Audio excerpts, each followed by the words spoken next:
Hello, how are you today? Well, today we're going to talk about how do we know our limits of what we can take. And it takes real close attention to our bodies, to our nervous systems, to what's coming in. We don't necessarily want to look at how we've reacted before because now we're in a new place with long COVID, with whatever you're experiencing. And that, even if you're not experiencing anything that you know of, that could be the case. So we have to get in touch with our bodies. I had a somewhat of a shock last night, persisting into the morning. I weighed whether to go to the ditch and walk. I decided to go slower than I normally do. Only went about a mile. It's very uneven ground. It's a good test for my balance, for my nervous system, for everything. I saw some dogs that I really like, some people that I also like, but dogs that I really love, who are very happy to see me. And now I'm going slowly on the bike. I'm going to do some stretching. Yesterday, I decided to go swimming also. You know, these are all new for me, and I'm really gauging how I'm doing. You know, because I've got long COVID, I don't know where my limit is. I had a crash at the end of February that was disastrous for me. Well, it turned out to be good in the end because I learned so much and found myself. But it was really horrible. So I don't want to have that happen again. So I take things more slowly. You know, one of the problems with long COVID, we don't really know where our limits are. So we have to find out by breaking them, and that's bad. I could handle it a lot better now than I did in February. February just threw me so far behind where I was. You know, I had to stop all my physical activity. I really leaned into meditating and breathing, which was great to develop those skills. And now I'm back out of it, and I'm like, okay, I'm not going to go to that limit again. So I picked up pears this morning. I walked on the ditch. Now I'm doing a little bit of biking. I'll do some stretching. That may be it for the day. I don't know. I don't want to push it. I also want to, you know, and I'm someone who used exercise to control all my stress.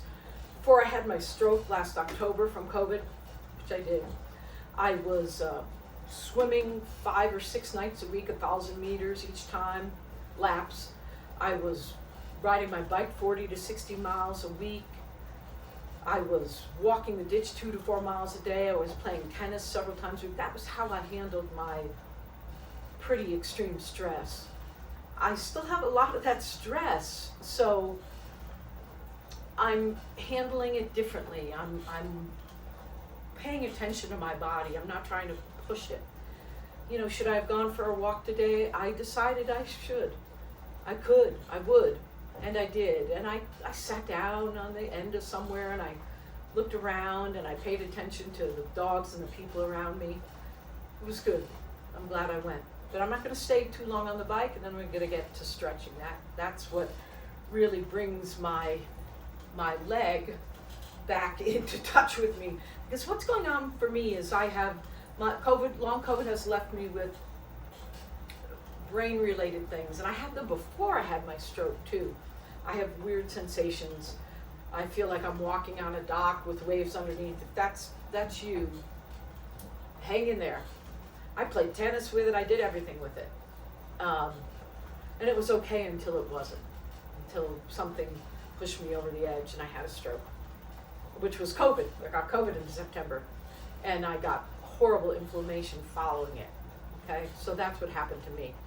I wonder if that's happened to you. If you have inflammation from a bout of COVID, go see I saw doctors. One of them said, hey, why don't you just go to Ojo Caliente, which is a good prescription for a lot of things, but it wasn't for someone who's about to have a stroke.